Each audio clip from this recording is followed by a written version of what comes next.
ಸುಂದರ್ ರಾಜ್ ಅವರು ಸಾಕ್ಕೊಂಡು ಇವಾಗ 250ನೇ ಸಿನಿಮಾಗೆ ಬಂದಿದ್ದೀರಿ. 250ರ ಗಡಿ ದಾಟೋದು ಅಂದರೆ ಇಟ್ಸ್ ಅ ಬಿಗ್ಗೆಸ್ಟ್ ಅಚೀವ್ಮೆಂಟ್. ಏನನ್ಸುತ್ತೆ ಸುಂದರ್ ರಾಜ್ ಅವರೇ, ನಿಮ್ಮ ಚಿತ್ರ ಜೀವನ ಒಂದು ಸಲ ತಿರುಗಿ ನೋಡಿದಾಗ?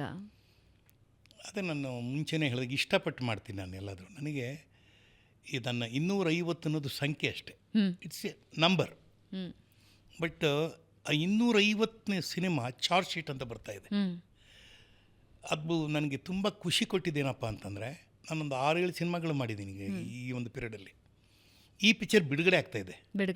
ಆ ಬಿಡುಗಡೆ ಆಗೋದು 250. ಅದರ ಹಿಂದೆ ಇನ್ನೊಂದಷ್ಟಿದೆ.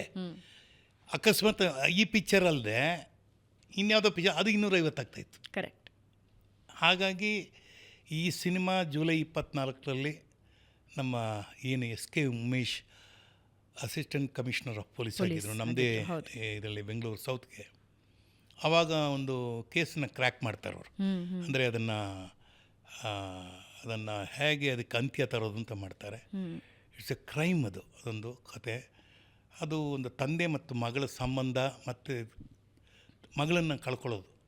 ಈ ಒಂದು ವಿಚಾರವಾಗಿ ಪೊಲೀಸ್ ಠಾಣೆಗೆ ಹೋಗಿ ಕಂಪ್ಲೇಂಟ್ ಕೊಟ್ಟು ಅದನ್ನು ಸರಿಯಾಗಿ ಮೊದಲನೇ ಒಬ್ಬ ಇನ್ಸ್ಪೆಕ್ಟರ್ ಅದನ್ನು ಸರಿಯಾಗಿ ತೊಗೊಳೋದಿಲ್ಲ. ಏನು ಸರ್ ಎಲ್ಲೋ ನಿಮ್ಮ ಹೇಳ್ತೀರಾ ಸಿಂಗಾಪುರಲ್ಲಿ ಹೋದವ್ರು ಬರಲಿಲ್ಲ ಅಂತಂದರೆ, ಸಿಂಗಾಪುರಲ್ಲಿ ಹೋದವ್ರು ಬರಲಿಲ್ಲ ಅಂದರೆ ಸಿಂಗಾಪುರಲ್ಲಿ ಹೋಗಿ ಕೇಳಬೇಕು. ನೀವು JP ನಗರಲ್ಲಿ ಕೇಳಿದ್ರೆ ಅನ್ನೋ ಥರದಲ್ಲಿ ಉದಾಸೀನ ಮಾಡಿಬಿಡ್ತಾರೆ.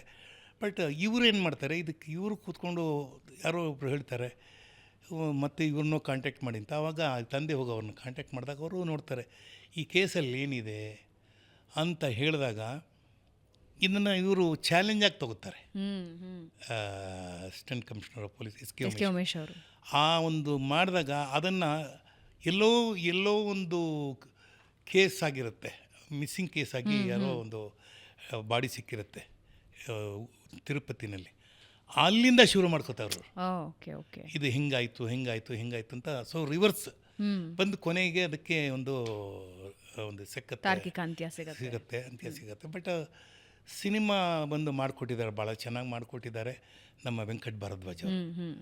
ಸೊ ಆಮೇಲೆ ಈ ಒಂದು ಸಿನಿಮಾ ಮೂಲಕ ನನಗೇನಂತ ನನ್ನ ಅಭಿನಯ ಅಂದರೆ ತಳಮಳ ಮತ್ತು ಸಹನೆ, ದುಃಖ, ದುಮ್ಮಾನ, ಕಳ್ಕೊಂಡ್ರೆ ಮತ್ತೆ ಸಿಗಲ್ಲ ಅನ್ನೋ ಒಂದು ನಿರಾಶಾಭಾವ ಇರೋದು, ಇದನ್ನೆಲ್ಲ ಟೋಟಲಾಗಿ ಹಾಕಿದ್ದಾರೆ.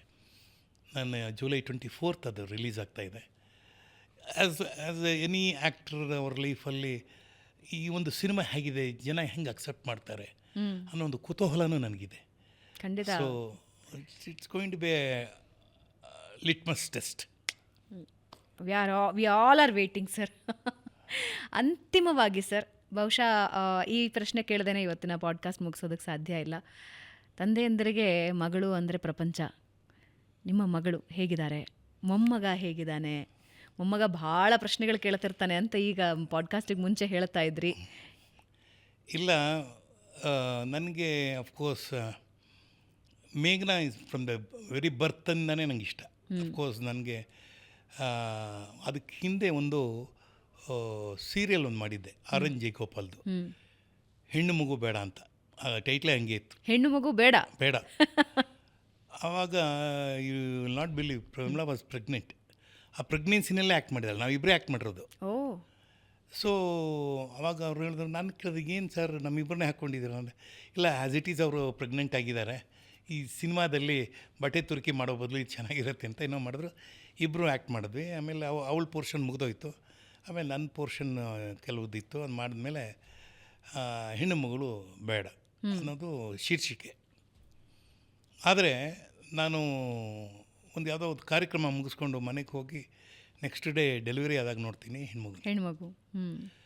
ನನಗೆ ಮೊದಲು ನೋಡಿದ ತಕ್ಷಣ ನಮ್ಮ ತಂದೆ ಮಗು ನೋಡಿ ಭಾಳ ಖುಷಿಪಟ್ಟರು, ಮತ್ತು ಅವರು ಮನೆಯಲ್ಲೆಲ್ಲ ಇದು ಮಾಡಿದ್ರು. ಆಮೇಲೆ ನನಗೆ ಒಂದು ಎಲ್ಲ ಪೇರೆಂಟ್ಸ್ಗಿದ್ದಂಥ ಕ್ಯೂರಿಯಾಸಿಟಿ ನನಗೂ ಇತ್ತು, ಇದು ನನ್ನ ಮಗು ಹಿಂಗಿರುತ್ತಾ ಅಂತ ನಾನು ಅಲ್ವಾ, ದಟ್ ಇಸ್ ಮೈ ಪ್ರಾಡಕ್ಟ್ ಅಂತ. ಅವಳು ನನ್ನ ಮತ್ತು ಪ್ರಮಿಳನ ಮಗು ಅವತ್ತಿಂದನೇ ನನಗೆ ಇಷ್ಟ ಆಗಿತ್ತು. ಅಂದರೆ ನನಗೆ 3 ಜನ ತಂಗಿಯರು, ನಮ್ಮ ಮನೇಲಿ ಎಲ್ಲ ಸಂಬಂಧಿಕರೆಲ್ಲ ಹೆಣ್ಮಕ್ಳೇ ಜಾಸ್ತಿ. ಓ, ಹೀಗಾಗಿ ಹೆಣ್ಮಕ್ಳ ಸಾಮ್ರಾಜ್ಯ. ಹೆಣ್ಮಕ್ಳದೇ ಸಾಮ್ರಾಜ್ಯ. ನಮ್ಮೂರಲ್ಲೂ ಅಷ್ಟೇ. ನಮ್ಮ ಅಜ್ಜಿಗೆ ಅವರ ತಂಗಿ ಇದ್ದರು. ಅವ್ರ ಮೇಲೆ 9 ಜನ ಹೆಣ್ಮಕ್ಳು. ನಮ್ಮ ಅಜ್ಜಿ ತಂಗಿಗೆ 9 ಜನ ಹೆಣ್ಮಕ್ಳು. ಸೊ ಅವ್ರಿಗೆಲ್ಲ ಮಧ್ಯದಲ್ಲಿ ಬೆಳೆದವ ನಾನು. ಆವಾಗ ಎಲ್ಲರೂ ಮುದ್ದಾಡೋರು, ಎಲ್ಲರೂ ಹಿಡ್ಕೊಂಡು ಮುದ್ದಾಡೋರು. ಸೊ ಹಾಗಾಗಿ ಅಫ್ಕೋರ್ಸ್ ಮೇಘನ ಅವಳನ್ನ ಹೇಗೆ ಪ್ರೊಟೆಕ್ಟ್ ಮಾಡ್ತಾಯಿದ್ದೆ ಅಂದರೆ, ನನಗೆ ಒಂದು ಕಣ್ಣಿನ ರೆಪ್ಪೆ ಇದ್ದ ಹಾಗೆ ಅವಳು. She is like my eyelid, ಹಾಗೆ ಇರೋದು. ಅಫ್ಕೋರ್ಸ್ ಅವಳಾದಮೇಲೆ ರಾಯನ್, ಈಗ ಡಬಲ್ ಅವನು. ಅವಳದ್ದೇನು ಕಮ್ಮಿ ಆಗಿಲ್ಲ ಪ್ರೀತಿ, ಬಟ್ ಇವನ ಮೇಲಂತೂ ಹೆಚ್ಚು. ಯಾಕೆಂದರೆ ಅವನ from the day was born ಇವತ್ತುವರೆಗೂ ಅವನ ಮಾತುಗಳಿದೆಯಲ್ಲ, ಅಯ್ಯೋ ಏನು ವಯಸ್ಸು ಮೀರೋದಂಗೆ ಮಾತಾಡ್ತಾನೆ, ಎಷ್ಟು ನಾಲೆಜ್, ಎಷ್ಟು ಶಾರ್ಪ್ ಇದ್ದಾನೆ. ಇವತ್ತು ಬೆಳಗ್ಗೆ ಊರಿಗೆ ಹೋಗ್ಬೇಕಾದ್ರೆ, ತಾತ ಏನು ಮಾಡ್ತೀಯ, ಮಾತಾಡಿದೆ ಚೇಂಬರು ಅಂತೀಯಲ್ಲ, ಬಾ ನೀನು ಮೈಸೂರಿಗೆ ಸ್ವಿಮ್ಮಿಂಗ್ ಮಾಡ್ಬೋದು ಇಬ್ಬರು.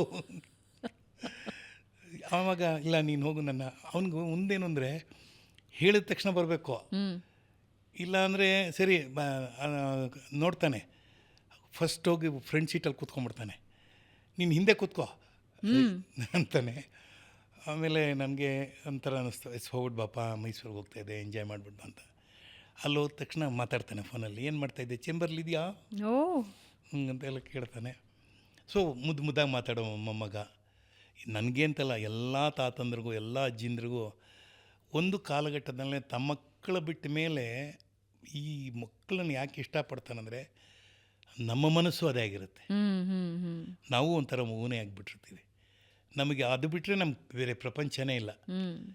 ಹೀಗಾಗಿ ಈಗ ಮೇಘನಾ and Rayan has become part of my life. Plus of course better of ಇದ್ದೇ ಇರ್ತಾಳೆ.